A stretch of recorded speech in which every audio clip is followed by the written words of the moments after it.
Olá, pessoal, tudo bem? Estamos aqui no nosso canal no YouTube. Aqui a gente tem sempre os programas que fazemos com o professor Maurício Preto Neves, um assunto puxa o outro. E hoje, em caráter especial, falando um pouco da história política, trouxemos aqui o professor de História, advogado, ex-funcionário do Colégio Agrícola, antigo Colégio Agrícola, hoje IFES, né? E também do Banco do Brasil, empreendedor também. Mas ele é muito ligado à história, e história política principalmente. É lagartense, já vem de uma terra política, né? Lá até hoje tem Saramandaia e Boribori, que é Ribeiro e Reis. Eu era garoto, e meu pai lá em Lagarto disse aqui quem manda são os Ribeiros e os Reis. Eu já estou vovozão, e os Ribeiros e Reis continuam. Professor Paulo, muito obrigado por atender o nosso convite, é uma satisfação em tê-lo aqui. Eu tenho primeiro de agradecer ao jornalista Rosal Nogueira por essa oportunidade, e toda pessoa que, quando absorve conhecimentos, tem uma necessidade de dividir esse conhecimento para toda a comunidade, principalmente para os jovens de hoje, que lamentavelmente estão cada vez mais perdendo a esperança neste país. Mas não se deve perder, né? Exatamente. Não. Professor, vamos começar a falar um pouco, porque a gente vive esse momento difícil aqui na nossa república, no nosso país. Então, eu gostaria de fazer um pouco, relembrar, e geralmente o professor de História, historiador, ele tem isso em mente, ele estudou. A história do Brasil, desde, que diz assim, o Brasil desde a época do Império, quando os portugueses vieram aqui, roubaram tudo e tal. O que realmente aconteceu e que até hoje o Brasil não consegue ainda uma estabilidade política e econômica? Olha, como tudo na vida, ela é feita de opções. O Brasil optou, a partir de 1822, com a independência, fazer uma ligação direta com o Império Inglês. Por quê? Portugal, todo mundo sabe, era um protetorado inglês. Não declaradamente, mas Portugal só existia, sua independência em relação à Península Ibérica, à Espanha, que era o grande império de Felipe II, poderoso, graças à Inglaterra, que fazia proteção de toda a nação portuguesa. Inclusive, casando seus filhos, suas filhas, com os herdeiros dos Augsburgos lá do Império Austro-Húngaro. Inclusive, Dom Pedro I, imperador do Brasil, recebeu a sua esposa, uma austríaca, filha de Francisco I, para garantir de Portugal a continuação dessa proteção que a nação portuguesa, por ser um país pequeno, que não tinha nenhum poder militar, tinha que viver sob os auspícios e a proteção das grandes nações, tanto a Áustria como também o Império Britânico. E muita gente não sabe que o Brasil, para ser reconhecido como país independente por parte da Inglaterra, que era o maior poder militar político à época, teve que assumir a dívida que Portugal tinha com a Inglaterra. Ou seja, o Brasil já começou uma nação independente e endividada. Pagando débito dos outros, né? E, como tudo acontece, se você quer ser independente, você tem que pagar suas dívidas. Senão, até um cidadão com uma família ou uma nação não pode tocar para a frente se houver dívidas, e inclusive para continuar tendo créditos para realizar os empreendimentos como nação independente. Inclusive, o Brasil começou com um tratado quando Dom João VI fugiu de Portugal com a invasão napoleônica a Portugal. Ele fez um tratado depois com a Inglaterra, o Tratado de 1810 de comércio, onde vinculava todo o comércio brasileiro sob a orientação dos ingleses. Aí, daí, a decorrência depois da independência, com o pagamento da dívida, e prosseguiu com a dívida, que era com a Inglaterra, depois passou a ser com o sistema financeiro internacional. Por exemplo, a causa da inflação no Brasil, dos juros altos, como se fala muito, né? Fala muito com o Roberto Campos Neto, por exemplo, que era tão criticado pelo governo Lula sobre juros altos, ele explicou didaticamente qual é a origem dos juros altos que o Brasil tem que recorrer diariamente ao mercado financeiro para vender os títulos do governo federal, ou seja, para que o país mantenha a moeda estabilizada. E prometeu, o governo atual, Lula, prometeu que ia mudar o presidente do Banco Central e todo mundo esperava o quê? Que mudando as pessoas, muda a realidade. Mas vamos lá, então saímos... A realidade não se muda como mudança de nomes, e sim com transformações estruturais. Mas, professor, voltando, então nós tivemos o Império, né? Os portugueses vieram para cá, quer dizer que os portugueses dependiam também dos países britânicos, da Inglaterra, né? O português pegou dinheiro aqui do Brasil para pagar rombo deles. Quer dizer, o Brasil, coitado, já começou mal, pagando dela. E eles vieram, tomaram tudo aqui. E o que aconteceu? Por que aconteceu a chamada independência? Foi o povo brasileiro que reagiu? Não, a independência nasceu do interesse de Portugal. Dom João VI, antes de partir, todo mundo sabe essa história, disse ao filho, não deixe qualquer aventureiro aqui produza a independência. Por quê? Nos países latino-americanos, ao redor do Brasil, estava havendo revoluções, com Simão Bolívar, San Martín, todos esses revolucionários nativos do latino-americano promoveram revoluções para fazer a independência. Então ele preveniu a Pedro, o filho, que antes que algum aventureiro pudesse tentar fazer a independência do Brasil, inclusive quando houve ainda Confidência Mineira, a tentativa, alguns sinais nesse sentido, ele fizesse. Então, quando houve a Revolução do Porto, exigindo que Dom Pedro voltasse para Portugal, já que ele tinha ficado aqui, e Dom João VI tinha retornado, ele recebeu a carta exigindo que ele saísse e para o Brasil voltasse a colônia. Ele resolveu, lá em São Paulo, quando ele fez uma viagem lá a Campinas, ele retornou na viagem, recebeu a carta e disse, não, vamos romper os laços e tornou o país independente. Então, o Brasil tornou-se independente não necessariamente sob os interesses dos brasileiros, mas o interesse dos portugueses. Dos próprios portugueses. Do Reino de Portugal. Tá. Apesar que os portugueses aqui, comerciantes, que tinham vantagens aqui na Bahia, por exemplo, em várias regiões, não queriam não, porque o Brasil tinha que trabalhar para eles. Mas com a independência, o Brasil naturalmente ia tornar-se uma nação autônoma e ia gerir seus próprios interesses. Mesmo com um filho de um português, que Dom Pedro I era nascido em Portugal. Não era um brasileiro nato. Só o filho dele, Dom Pedro II, que seria o primeiro imperador brasileiro. Que seria outra história de grandeza, porque era um Pedro II nasceu aqui, então... Pedro II, inclusive, teve um problema seríssimo, porque quando Dom Pedro, para disputar o trono em Portugal, a disputa lá em Portugal, ele resolveu sair do Brasil, deixar aqui, e em 1831 voltou para Portugal para disputar com o irmão o trono de Portugal. E morreu muito jovem, porque era um homem que se cuidava, né, da saúde, e morreu jovem. E deixou Dom Pedro II aqui com menor de idade. E teve um período regencial, tumultuado, porque não tinha governo. Era um menino, Mas era imperador.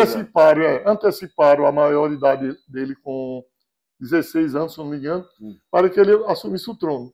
Mas ele teve a proteção de José Bonifácio de Andrada, que era um mineiro que cuidava dos interesses estratégicos de orientação ao jovem imperador, e conseguiu o país, a partir da maioridade de Dom Pedro I, governar o Brasil.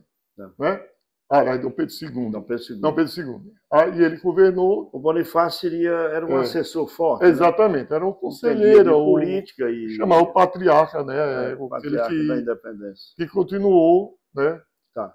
E aí, então, bom, resultado. Dom Pedro II era um homem letrado, inclusive antes de morrer, ele disse que a lembrança que ele ia deixar era que um dia, se não fosse imperador, ele queria ser professor. Porque ele valorizava muito o professor. Bom, aí veio Aí veio o grito do Ipiranga, aquela história toda. Ele fez a independência, depois voltou a Portugal, deixou o filho.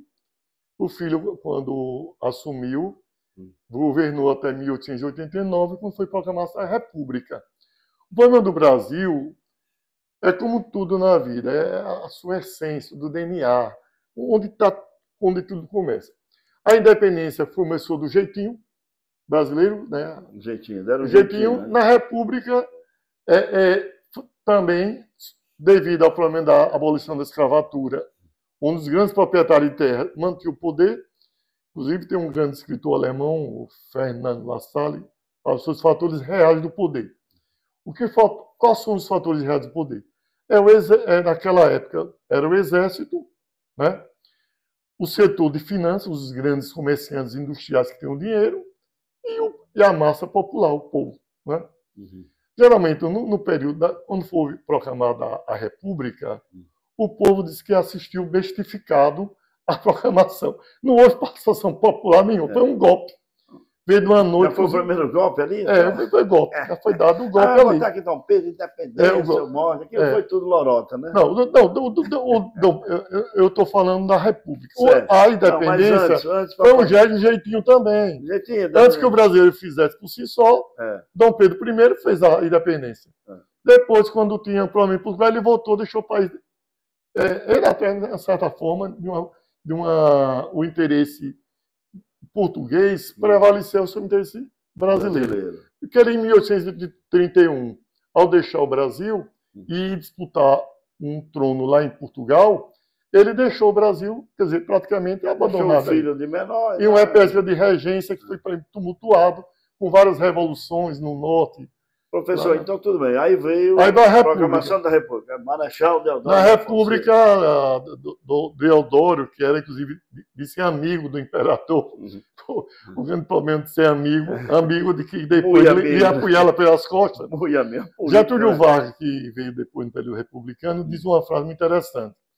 Perguntaram a ele, Assis Chateaubriand, quando ele deixou o poder em 1945, Assis Chateaubriand foi lá em São Borja fazer uma entrevista com Getúlio. Esse presidente, o que você acha dos amigos? Ele disse, olha, que Deus me proteja dos meus amigos, porque dos inimigos cuido eu. Ele disse que os amigos, as piores pessoas perigosas são os amigos que estão ao seu lado. Você confia, transmite confidência, mas depois ele... E Deodoro fez isso. Deodoro fez isso?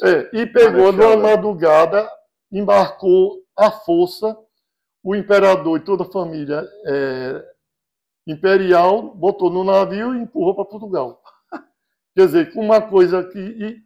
E o imperador era querido do povo. E ele estava querendo. O povo, ele sempre visitava, aqui em 1860, ele visitou o estado de Sergipe e procurou ver, porque a Aracaju, que foi fundada em 1855, 5 anos depois ele recebeu a visita do imperador.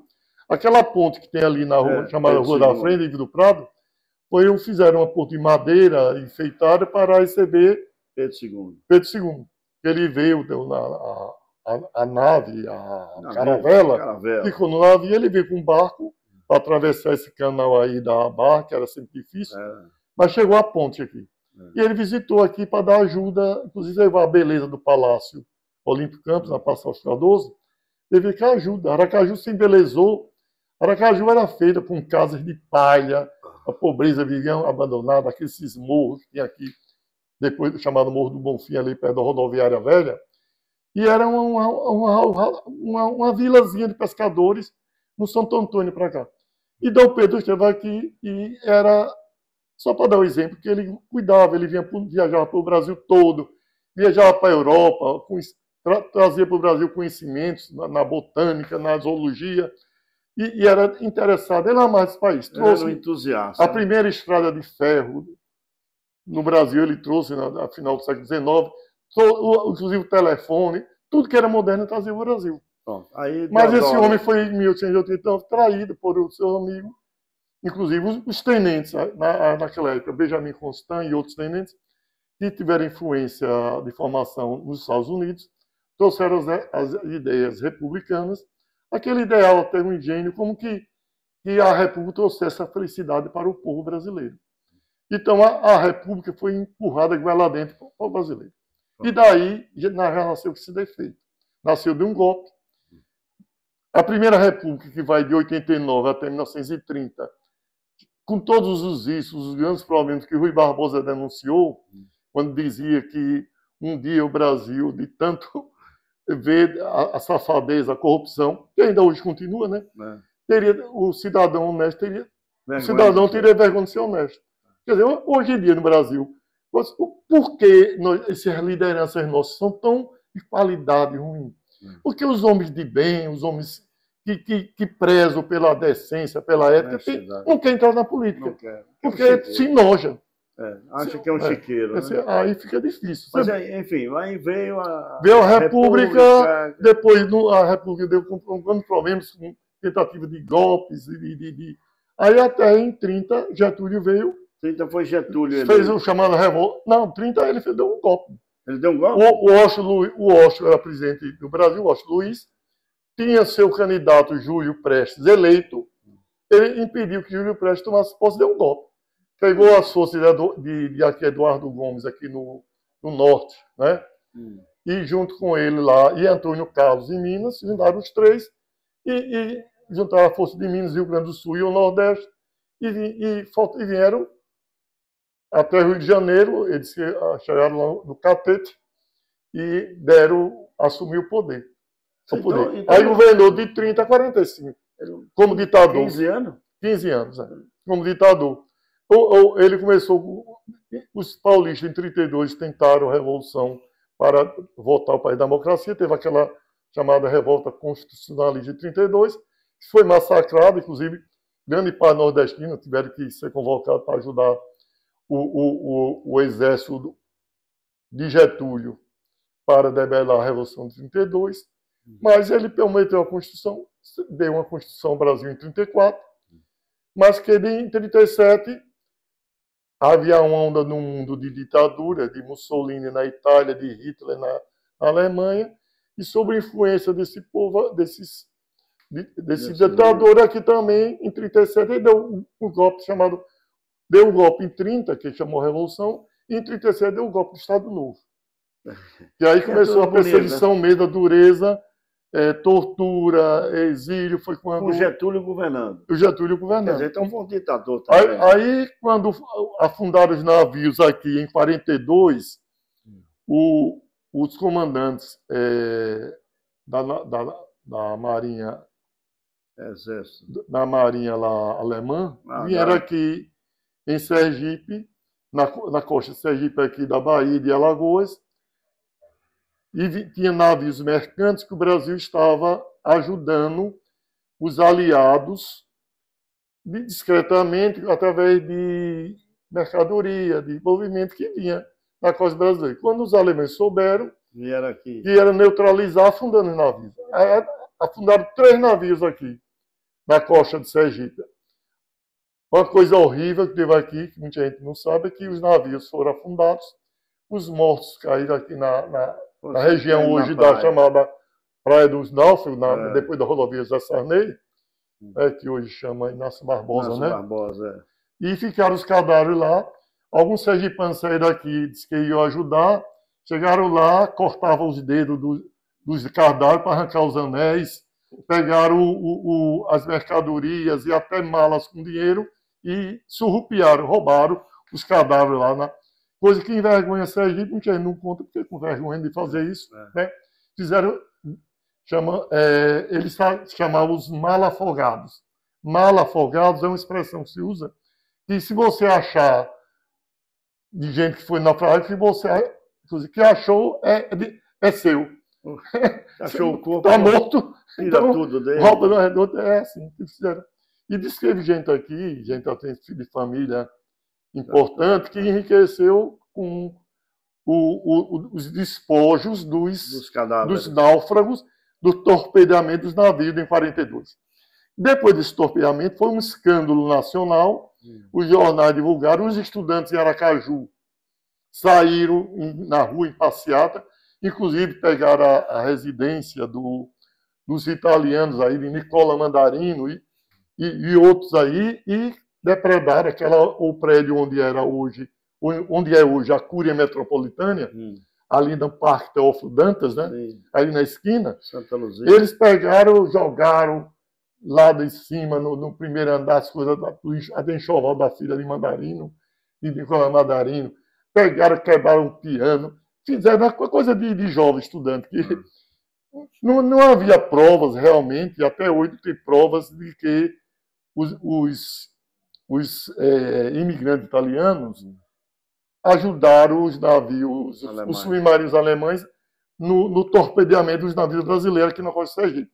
Mas, na onda, o jovem é assim, na onda vai pela emoção. Inclusive, eu sempre digo, se você quiser fazer uma revolução, você deve contar com os jovens. Ele age irresponsavelmente, ele não reflete, eles se jogam para morrer ou para matar, sem... Aí depois então, se cresce, se torna adulto, né? Aí então, vem que é tudo... depois desse torpedeamento, o governo Getúlio Vargas declarou guerra ao eixo chamado Itália, Japão e Alemanha, e rompeu relações com a Alemanha. E daí nasceu a Força Expedicionária Brasileira, que vai para os campos da Itália lutar. Inclusive, muitos jovens não valorizam o papel que os pracinhas, os soldados, mas é motivo de orgulho nacional a presença de soldados brasileiros, mesmo no final da guerra, já final de 44, início de 45, mas tiveram um trabalho de heroísmo, e muitos morreram lá, inclusive sergipanos, e aí o exemplo do último herói sergipano, Zacarias, que desfilava aqui em 7 de setembro, pelo orgulho do sergipano. Era um personagem... Teve um Pedro também, Pedro Expedicionário, lá de nossa terra de Lagarto, também participou das lutas da Itália. E teve soldados da borracha também, que saíram do Nordeste, para ir lá para os Seringais, lá do Pará e do Amazonas, tirar o látex, que servia para os pneus dos aviões. E isso foi cedido à base para os aviões americanos aqui no Rio Grande do Norte, para atravessar a distância do Rio Grande do Norte, aqui do Brasil, para o norte da África, onde havia a guerra lá das tropas inglesas e americanas, combatendo também os nazistas lá, os alemães no norte da Europa. Professor, norte da África, essa fase, como a gente entra então, a República nasceu com esse problema, mas teve o Estado Novo, que teve problema também. Aí veio a redemocratização em 46, o Dutra foi candidato, ninguém acreditava que um general seria eleito, mas com o apoio de Getúlio Vargas ele foi eleito. Depois que ele foi eleito, terminou o mandato, aí veio o quê? Em 51, foi de 46 a 51, Getúlio se lançou candidato. Voltou ao poder eleito democraticamente.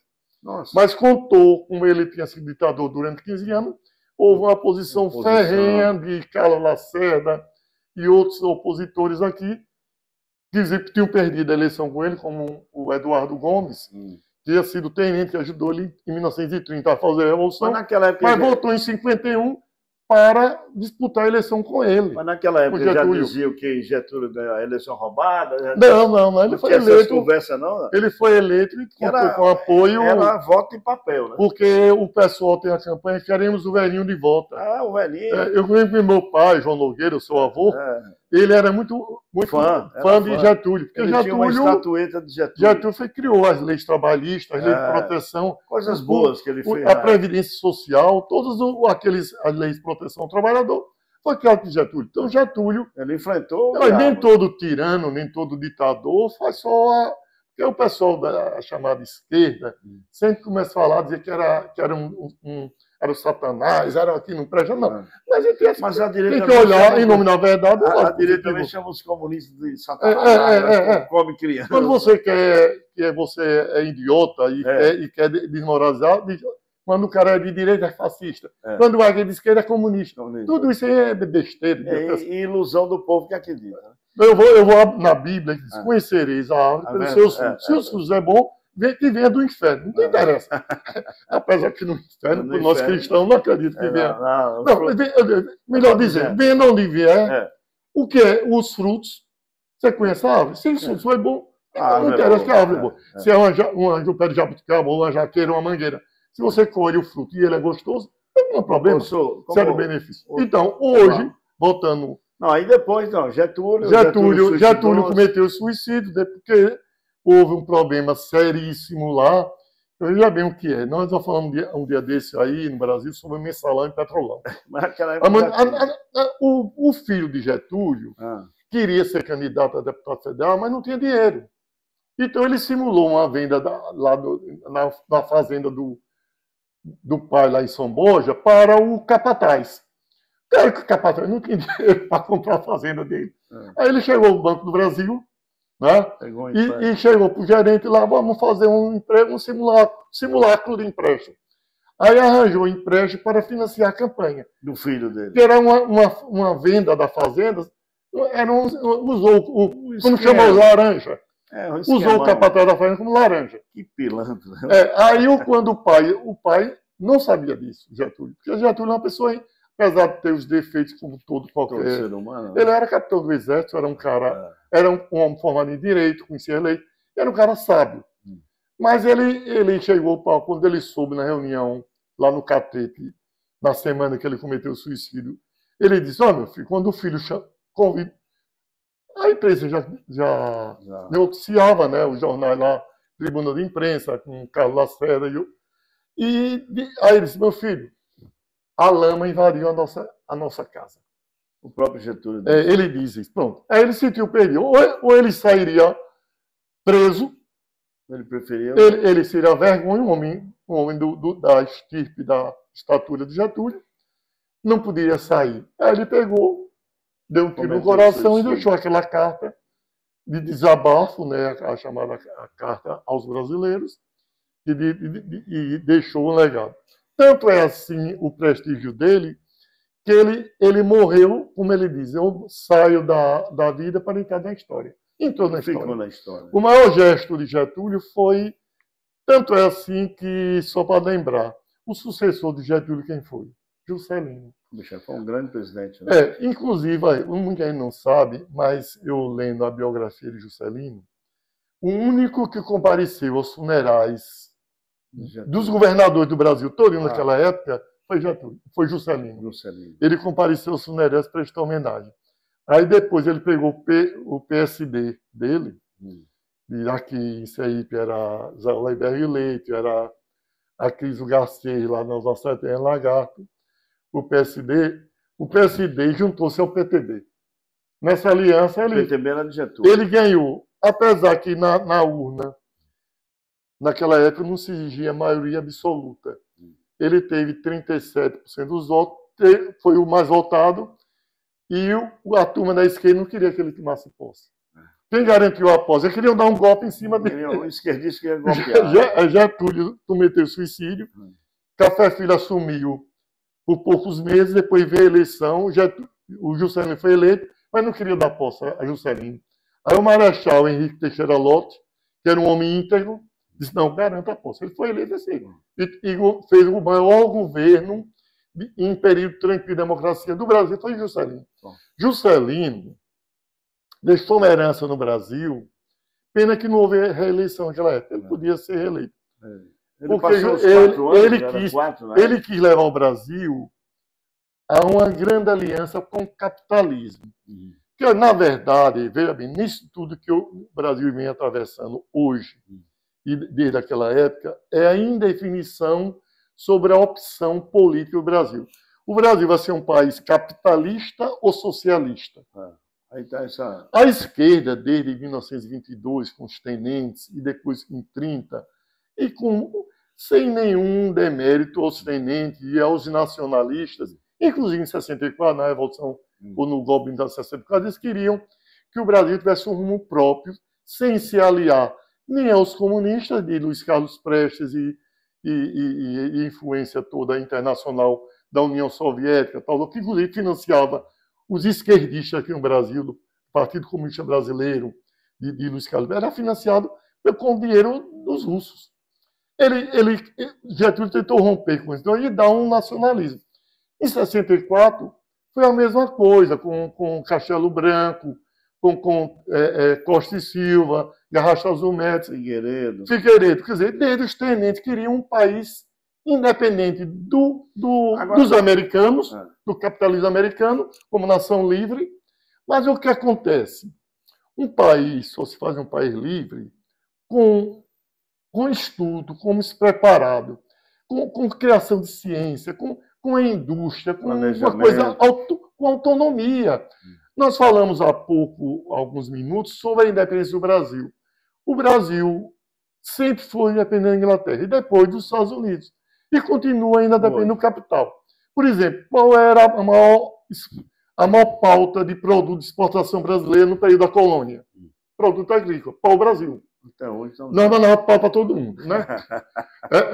Inclusive tem um médico aqui, doutor, o médico da São Giovanni, o doutor Ilumino Nogueira, ele distribui muda de pau-brasil para todo o Brasil, para todo o Sergipe. Inclusive, eu ainda vou pegar uma muda.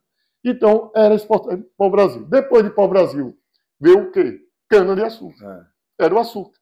Aqui na região do Laranjeira, em Sergipe, Maruim, Laranjeira, nós exportávamos, era a pauta de exportação do Brasil, de Sergipe, que enriquecia o estado de Sergipe. Há um capítulo muito interessante de Sergipe, que é o governo Cardoso, de 1922 a 1926. Com esse governo fez o Cardoso, coisa extraordinária, que muita gente não sabe, que deveria procurar pesquisar. Sim, então depois de cana-de-açúcar, pau-brasil, cana-de-açúcar, depois veio o ciclo do couro, da região lá do Rio Grande do Sul, da criação de gado e tal. E depois do couro veio o café. Café. O Brasil era o país do café. Riqueza. Ainda hoje é essa força. Depois agora, soja, milho. Proteína animal. Frango, carne, grado.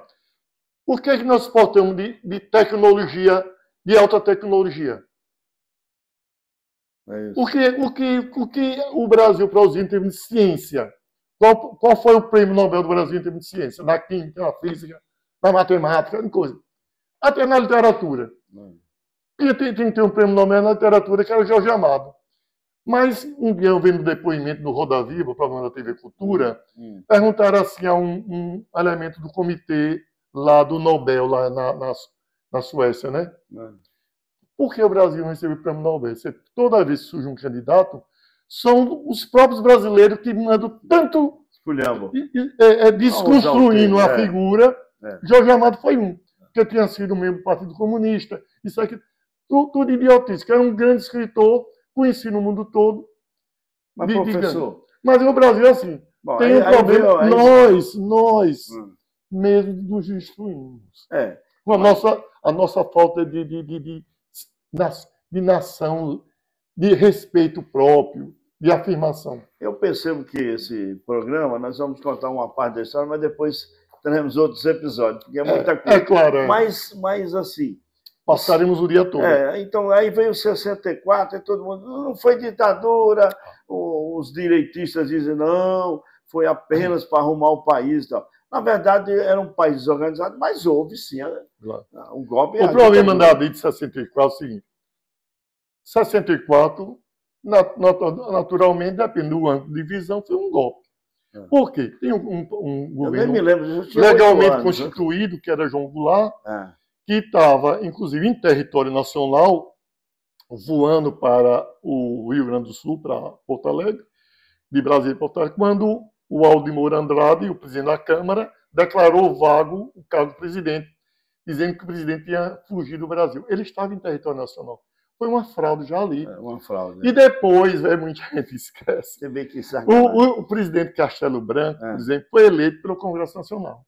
O presidente Costa Silva depois, o presidente Garras do Médici, Geisel, Figueiredo, todos foram eleitos por um colégio eleitoral com a participação maciça dos políticos brasileiros. Só para dar um parênteses... Porque... Essa ditadura é uma coisa meio assim, é um jeitinho brasileiro. Até a ditadura brasileira é uma ditadura nem tão dura assim. Como aqui o assunto puxou, tem que sempre atualizar o telespectador. Então, quer dizer, o Brasil sempre viveu dessa enganação do Congresso Nacional. Sempre no jeitinho. E o Congresso Nacional é um mau exemplo, como foi agora, querendo aprovar aquela PEC da bandidagem, aquela malandragem. Então, quer dizer, o povo fica olhando para o presidente e não elege bem seus parlamentares. Quer dizer, foram esses mesmos parlamentares, na época, e que deram os golpes, Claro. que derrubaram os presidentes, que fazer o esquema deles, né? O do povo que é bom. Então já havia isso. O povo é sempre enganado. Porque o povo, a chamada opinião pública, dizia um grande jornalista, o que faleceu recentemente, que era do Pasquim, Milor Fernandes, disse, olha, no Brasil, a grande mídia até conta a verdade, se pagar. Se pagar, fala até a verdade. Quer dizer, o Rui Barbosa, já no início do século, dizia que a grande imprensa, o jornal, na época, o Globo, o Estadão, a Folha de São Paulo, era teuda e manteuda do Estado. Se eles pagassem por baixo... Quer dizer, a mídia... Por isso que eles lutam contra as redes sociais, que hoje é uma grande revolução das mídias sociais. A internet, o que nós estamos fazendo agora? Aqui no YouTube. Aqui, quer dizer, a televisão minha... Se dependesse deles, não teríamos essa rede social. Não teria, não. E o STF... Já poderia ter alguém aqui na porta... com todo o respeito, o STF, com todo o respeito que eu tenho como advogado e como cidadão aos senhores ministros, suas excelências, prestam um grande desserviço à nação quando tentam, através daquele chamado inquérito do fim do mundo, que tem mais de 5 anos e nunca termina, combater a liberdade de expressão, censurando, desmonetizando os agentes. E, na verdade, exercendo a censura prévia. Tira a força da rede. Porque a grande mídia, como os jornais da Folha de São Paulo, o Estado de São Paulo, o Globo, etc., eles têm o poder... Tinham, né? Na verdade, agora diminuiu, mas e conduzir a opinião pública. Papavam e papo. Mas hoje, com o celular na mão, o cidadão sente-se livre para emitir sua opinião, como nós estamos fazendo aqui. Claro. Então, voltando à história do Brasil, em 1964 até 31 de março, havia um movimento nacional, através de Leonel Brizola, no Sul e no Nordeste, Miguel Arraes, governadores de Rio Grande do Sul e Pernambuco, e aqui em Sergipe, Seixas-Dória e em outros estados, queriam levar o Brasil para o socialismo. Tá? Por quê? Anos antes, em 1959, houve a Revolução Cubana, quer dizer, a primeira revolução socialista, comunista, como quer dizer, o outro interessa, era a revolução para levar os trabalhadores, acabar de encontro ao capitalismo americano, aquela coisa do nacionalismo, que é lindo na teoria, mas na prática é outra história.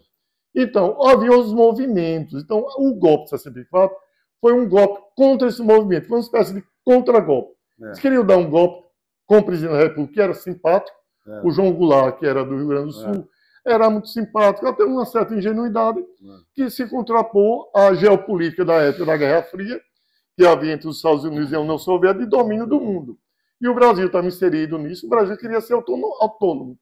Então, para se contrapor ao domínio americano, o capitalismo aqui na América Latina, queria se aliar a um poder socialistas. Como Cuba fez, Cuba, quando fez a Revolução, não queria ficar comunista, mas o americano queria impor o seu domínio lá, ele procurou a ajuda dos soviéticos, que tiveram. Né? De outra história sobre até hoje Cuba, mas é um caso à parte. Voltando a 64, então 64 é uma ditadura. Como é ditadura, por exemplo, que mantinha os partidos funcionando? Havia eleição. É claro que havia manipulação. Mas o general naquela época metia o fedelho lá. Por exemplo, onde a Arena ganhava? A Arena é a Aliança Renovadora Nacional. No Nordeste. Bom, aí eu já estava no Nordeste. Gente, aí criaram a Arena 1, tinha a Arena 2. Depois da Arena passou o CPFL, o MDB passou para o MDB. Aí teve PDS primeiro, PDS 1, PDS 2. Eu me lembro que eu fui apresentar um comício em Japaratuba, aí tinha 3 candidatos contra um, num partido só, os 3. Arena 1, Arena 2, Arena 3. Quer dizer, era todo... PDS 1, PDS 2. Para acomodar os interesses. Tudo isso é uma fraude então, para o povo. Mas aí foi a ditadura, porque... manipulando, criou o senador biônico, né? Era um mingara que eu gosto, né? Mas depois veio a Revolução. Mas tudo isso era votado em leis no Congresso. Claro que houve o AI-5 em 2007, ou em 1969, né? Que acabou com essa liberdade. Quer dizer, houve... O Brasil é um caso à parte da história do mundo. Aqui o seguinte, Tem uma frase do grande escritor, dos maiores escritores do mundo, chama-se William Shakespeare, que ele diz: ser ou não ser, eis a questão. Aí chegou o Brasil e disse: você é? Não. E não é também não. Porque você é? Pode ser. Quer dizer, nós somos sujeitos às circunstâncias. Ou seja, não somos seres de firmeza de caráter. Ou seja, a nossa característica é aquele que eu chamo no Macunaíma. É o herói brasileiro sem caráter. Não é mau caráter, nem bom caráter. É um cara sem caráter. Quer dizer, ele vai como um toco. Um toco aqui, me desculpe a expressão, um toco de merda, mergulhado na água. Onde a onda vai levando, vai levando. Quer dizer, ele não tem firmeza. E uma nação, para ser respeitada, tem que ter firmeza. Mas aí veio a reforma, a Aliança Democrática, né? Exatamente. PDS, tanto é assim, viu, Rosalvo? Só para concluir sobre o caráter brasileiro, um grande líder francês, o presidente Charles de Gaulle, quando veio aqui ao Brasil, mesmo antes da Revolução de 64, 62, ele vendo o Brasil do jeito que funcionava, ele disse: este país não é um país sério. Aí será que hoje ainda continua um país sério? Para mim é isso. Então, voltando depois da Revolução, vai ter os governos militares, veio a nova República, Tancredo Neves. Aí vai Tancredo Neves, por exemplo. Quando o Tancredo mesmo antes de 64, quando o parlamentarismo foi Tancredo, criou aquele jeitinho brasileiro. Depois em 60, com a eleição indireta entre Maluf e Tancredo, aí já deu um jeitinho para eleger Tancredo. E foi eleito Tancredo, porque pela onda normal das circunstâncias, o presidente para ser eleito ali seria Maluf mesmo. Ali foi no emotivo. Mas já os revolucionários de 74, o governo Figueiredo, e toda a crise econômica, na verdade, o que conduz o mundo é o poder econômico.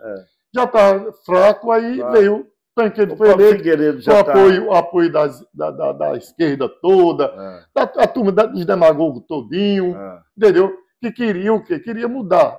Na verdade, cada um queria botar o fogo para sua frigideira. Agora, eu vi uma declaração de Figueiredo. Aí, com a morte dele, mas o problema deu azar. Que, inclusive, nós, emocionadamente, nossa geração, assistimos todo aquele drama. Foi uma emoção. Com o jornalista chorando, Brito foi lá dizer. E ele morreu no dia 21 de abril, quer dizer, o dia do herói nacional, Tiradentes, até simbolicamente. Aí depois deu o Sarney. E Sarney foi combatido. Pensava-se que com a morte dele não ia assumir, né? Mas ajeitaram e a Sarney inclusive, na minha visão como advogado, como estudo de direito, só a presidente quando é posse. Ele não tomou posse, não tinha. Então o vice disse que chama o general Leônidas Pires Gonçalves, que era ministro do Exército nomeado por Tancredo. Aí eu disse: quem é que vai tomar? Não, é o Sarney mesmo. Deixa o vice aí. Tá? Porque era para ter outra eleição, na verdade. Eu me lembro, ele foi lá para o enterro. Aí, era para ter outra eleição. Mas conseguiu o legado. Fizeram um jeitinho, botaram o Sarney governou, teve um mérito. Olha, Sarney é um homem que foi muito combatido, porque a turma... Porque assim, Mas ele é um cara de dialogar. Viu, Rosalvo? No diálogo político mundial, a esquerda, a chamada esquerda, ela sempre é mais propositiva, que a esquerda é composta de intelectuais, muito influenciado desde o Rousseau, Marx, esses escritores, Michel Foucault, toda essa turma de integração de esquerda. Que a esquerda vem um Estado forte, que eles, realmente, todo esquerdista, é agasalhado embaixo de uma asa do Estado. Uma asazinha de proteção, um empregozinho público, federal, eles criticam o Estado, aliás, criticam o Estado quando não é contra eles. Quando o Estado é um Estado forte e agasalham eles defendem o Estado forte, porque todos eles querem participar de uma elite. Quem conheceu muito a esquerda, que inclusive era do Partido Comunista, viajou para Cuba, pela União Soviética, fazendo palestra, foi um grande filósofo e professor lá na França, chamado Jean-Paul Sartre, do pai do existencialismo. Ele dizia mesmo assim: todo comunista ele é um farsante. Ele diz uma coisa para o público, dizer que tem é o trabalhador, mas no fundo, na vida particular, ele é um autêntico burguês, ele gosta dos melhores ternos para vestir, o melhor uísque, só vive viajando. Ninguém viaja, por exemplo, para viver curtir, por exemplo, vai vir lá para Cuba. É um país assim, a Venezuela, hoje em dia fala, não, eles vão para os Estados Unidos. Quando tem essa lei americana agora do Magnifique, né? A lei, eles ficam constrangidos, porque eles querem curtir lá em Miami, em Nova York. Eles não querem ir fazer turismo em Cuba. Eles admiram tanto o regime cubano, mas ninguém vai querer ver lá. Os alemães. Sim, mas você estava falando de Sarney, então, mas Sim. Sarney, Então, Sarney aí eu já acompanhei, eu já era... Então, Sarney fez um governo, convocou a Constituinte, né, que foi um grande método, fizeram a Constituição, veja bem, fizeram a Constituição brasileira, em 1988, foi promulgada, dia 5 de outubro, porém a Constituição já nasceu com um problema. Por quê? O mundo, em 89, com a queda do muro de Berlim e o desmoronamento de toda aquela ilusão que foi a união da República Socialista Soviética, acabou de exportar, inclusive, a Revolução Socialista, quando dizem assim, operários do mundo todo univos.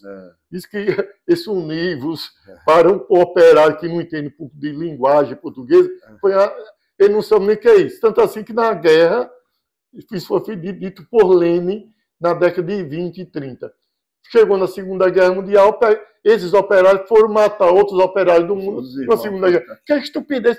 Um esquerdista, um elemento do comunismo, jamais devia para a guerra para combater os irmãos operários, porque já não são jovens. Já guerra na Ucrânia, por exemplo, e em Gaza, quem que estão morrendo lá na Ucrânia? São soldados ucranianos e russos jovens, entre 18 e 20 anos. Imagina uma mãe ucraniana ou russa vendo seus filhos sendo mortos. Olha, a morte de uma pessoa, e totalmente jovem, quando esse cara está com 90 e tantos anos, alguém morreu, quantos anos tem? 90, quando já estava viveu muito. Mas uma pessoa de 18 anos, como uma mãe se sente, perder um filho. O filho começou uma guerra estúpida. E diariamente morre gente assim. E o mundo assiste isso, que é a maior estupidez do ser humano. O grande físico alemão, maior gênio da humanidade, Albert Einstein, ele disse, quanto a infinitude no universo, eu tenho até minhas dúvidas. Agora, quanto à estupidez humana, não tenho dúvida nenhuma. E a guerra está aí. Professor, então, voltando à história do Brasil, então, veja, a Constituinte, fizeram uma reconstituição defasada, um monte de direitos. Olha, o direito, na minha visão, filosoficamente falando, você tem o direito, você conquista o direito. Como? Com cidadania. Eu sou cidadão, pago meus impostos, cumpro meus deveres, então eu tenho direito. Mas eu não cumpro dever nenhum. Mas eu tenho direito. Direito de quê? Você estudou? Não. Você trabalhou? Não. Mas eu tenho direito a ter uma casa, Meu Deus do céu, você tem que construir. Eu, Rosalvo, aqui, e toda a minha família, tem alguma coisa hoje, materialmente falando, porque estudou, frequentou a escola agrícola, frequentou a escola técnica federal, trabalhou 30, 40 anos. Por exemplo, você toma um financiamento para ter uma casa, vai na Caixa Econômica e é pago. A Caixa Econômica Federal financia o imóvel até hoje para o trabalhador, certo? Ele tem lá a parte do crédito. Com que dinheiro a Caixa financia o trabalhador? Com o dinheiro do trabalhador. O Fundo de Garantia do Tempo de Serviço. Criado, aí você toma o dinheiro emprestado lá. Aí compra sua casa. Aí começa a trabalhar. De repente você está desempregado. Aí deixa de pagar. Sabe o que a Caixa faz? Toma, cara. Bota você para fora da casa, de uma casa que foi construída com o seu dinheiro, e bota você na rua. Então, e o governo federal, o governo dos partidos trabalhadores, comete até hoje um crime seríssimo com o trabalhador. Por exemplo, ele pega o dinheiro do fundo de garantia e oferece para o trabalhador o empréstimo. Ele pega o dinheiro para o trabalhador e empresta para ele mesmo. E cobra juro. E depois, indevida, todo o trabalho. Eu acho que jogando. É como se eu chegar para o povo, joga comida, cesta de alimento, Bolsa Família, empréstimo consignado. Aí o povo fica devendo esse dinheiro todinho. Depois, 70% dos trabalhadores brasileiros estão endividados. Por que endividados? Porque foi jogado crédito fácil para ele. E uma economia, seriamente falando, não aguenta crédito sem um alguma coisa que sustente, que é a produção do país. Certo. Produção industrial, comércio, agronegócio, e o país fica insustentável. Estão anunciando os economistas aí para 2026, 2027, uma crise seríssima na economia do país, porque o crédito foi jogado com demagogia, populismo. Professor Paulo Nogueira Fontes, professor de História, aqui conversando conosco. Nós vamos ficar agora para o segundo episódio, e aí a gente já vai falar dessa situação hoje do Brasil. Como é que está a democracia do Brasil hoje, com essa polarização, que não é só aqui no Brasil, é uma polarização mundial. Então a gente vai voltar no próximo episódio, eu aviso aqui, com o professor Paulo Nogueira Fontes. Professor, muito obrigado, hein? Muito obrigado. Olha, eu só para fazer um resumo do que vem na próxima, é o seguinte. O Brasil é o que é, não é à toa. Porque há um processo histórico, desde a independência, sim, república, isso que o povo precisa saber. Até hoje. E a figura, por exemplo, que surgiu do Bolsonaro, por exemplo, foi um cidadão, capitão do Exército reformado, que vendo o cavalo selado de um vazio político que se estabeleceu depois da crise do Mensalão e Petrolão, onde os governos chamados de esquerda, que vinham desde 2003, o governo do Brasil foi desmoralizado, ele montou.